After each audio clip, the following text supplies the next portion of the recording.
নমস্কার, আমি স্মৃতিগণা। আপনাদের সকলকে স্মৃতির ডায়েরিতে স্বাগত জানাই। বেশ কিছুদিন আগেই আমরা চলে গিয়েছিলাম কলেজ স্ট্রিটে। আজকের এই ব্লগটি মূলত সেই নিয়ে। যাওয়ার আগেই আমি তো প্রথমে রেডি হয়ে নিয়েছি, আর সাথে নিয়ে নিয়েছি ব্যাগ, হেলমেট। এখন আমরা রাস্তাতে রয়েছি। যেতে যেতে আপনাদের সঙ্গে যেমন ভিডিও শেয়ার করব, তেমনই আপনাদেরকে কিছু কথা বলে রাখতে চাই। আজকের ভিডিওটি কিন্তু খুবই ইনফরমেটিভ হতে চলেছে, এবং সেই জন্য আপনাদেরকে রিকোয়েস্ট করব ভিডিওটি প্রথম থেকে শেষ পর্যন্ত দেখতে থাকুন। আশা করছি আপনাদের খুবই সাহায্যে আসবে। এরপর আমরা হুগলি সেতু পেরিয়ে কলকাতার প্রায় অনেকটাই কাছে চলে এসেছি। আমরা তো এখন কলেজ স্ট্রিট যাচ্ছি। কলেজ স্ট্রিট যাওয়ার একটাই উদ্দেশ্য, সেখানে সব ধরনের বইয়েরই বিভিন্ন ভ্যারাইটি রয়েছে, যে এক রকমের পাবেন তা নয়, সবই ভ্যারাইটি রয়েছে। আমাদের পছন্দ মতো আমরা বই পেয়ে যাব। এরপর কলেজ স্ট্রিট যাওয়ার কিছুটা আগেই আমরা দেখতে পেলাম ফুটপাতে বিভিন্ন টিফিনের স্টল রয়েছে। তা দেখতে দেখতে আমরা চলে আসি কলেজ স্ট্রিটে। এসে প্রথমে এখানে বাইক পার্কিং করে নেওয়া হয়। করে নেওয়ার পর আমরা এদিক ওদিকে একটু বই দোকানগুলি ঘুরে দেখছিলাম। ঘুরে দেখতে দেখতে আমরা চলে আসি একটি স্টলে, যেটি ইউনিভার্সিটি অফ ক্যালকাটা মেন গেটের একদম অপোজিটেই রয়েছে। স্টলটির নাম হলো success book stall, stall number 29। এখানে এসে আমরা কাকু আর দাদার থেকে জানতে পারলাম এখানে কম্পিটিটিভ এক্সামের সমস্ত রকম বই রয়েছে।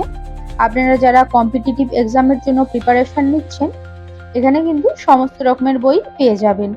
যেমন ডিসকাউন্টে পাবেন, তেমনই দাদা এখানে সাজেস্ট করে দিতে পারবে যে কোন প্রকাশনী বলুন বা কোন লেখকের বলুন বই নিলে ভালো হবে।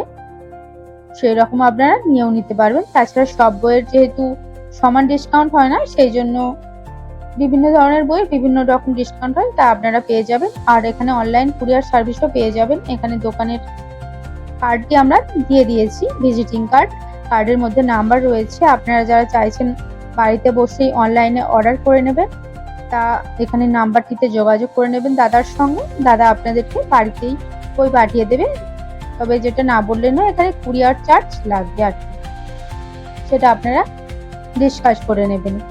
এরপর কিছুটা ঘোরাফেরা করার পর আমরা চলে আসি ইন্ডিয়ান কফি হাউসে। ঢোকার মুহূর্তে আমরা মান্নাদের ছবি দেখতে পাই। ইন্ডিয়ান কফি হাউসের কথা শুনলে কফি হাউসের সেই আড্ডাটার আজ আর নেই, এই গানটি কিন্তু মনে পড়ে যায়। আপনাদেরও কি মনে পড়ে? যদি মনে পড়ে কমেন্ট সেকশনে কিন্তু জানাতে ভুলবেন না।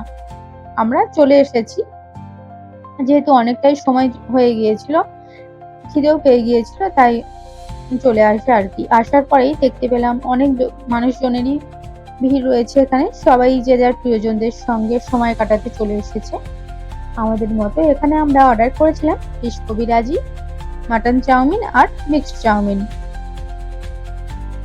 জিনিসগুলি কিন্তু খুবই রিজনেবল প্রাইস ছিল, যে খুব দাম বেশি টেস্ট ভালো না সেরকম না। দামও যেরকম আয়ত্তের মধ্যে ছিল, সাধ্যের মধ্যে ছিল, তেমনি খাবারের টেস্টও ছিল খুবই সুন্দর, ঘরোয়া। আমরা তো সেটাই চাই, বাইরের খাবার খেতে চাই কিন্তু চাই যেন ঘরোয়া স্বাদ হয়। সেটা কিন্তু আপনারা এখানে পেয়ে যাবেন।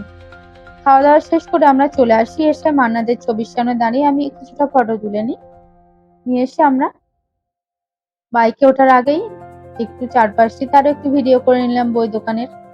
বেশ ভালোই লাগছিল। অনেক রকমের বই দেখতে পাচ্ছিলাম, অনেক রকমের কিছু জানা গেল, অভিজ্ঞতা নতুন সঞ্চয় হলো। আশা করছি আপনাদেরও ভালো লাগলো। এরপর আমরা বাইকে করে চলে আসি বাড়ির উদ্দেশ্যে। আসার পথে আমরা ময়দান চত্বরে খানিকটা সময় দাঁড়িয়েছিলাম।